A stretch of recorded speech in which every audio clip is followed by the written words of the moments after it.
నమ్ముకున్న ఏమ బాధ లేదు రన్న యేసయ్యను నమ్ముకున్న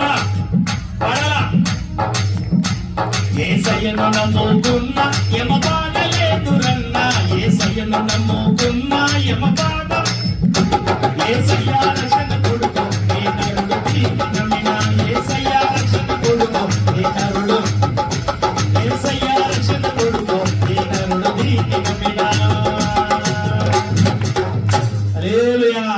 ఈ మైకు ద్వారా వింటున్న ప్రతి ఒక్కరికి కూడా యేసుక్రీస్తు పరిశుద్ధ నామములో శుభాలు తెలియజేస్తూ దేవుడు మిమ్మల్ని మీ కుటుంబాలను రక్షించి మీ అందరికీ కూడా సంపూర్ణ ఆయురారోగ్యాలను అనుగ్రహించును గాక. ఆమేన్. ఈ రాత్రికాల సమయంలో దేవుని యొక్క పరిశుద్ధ గ్రంథములో నుండి ఒక ఇద్దరు వ్యక్తులను నేను మీకు పరిచయం చేయాలనుకున్నాను.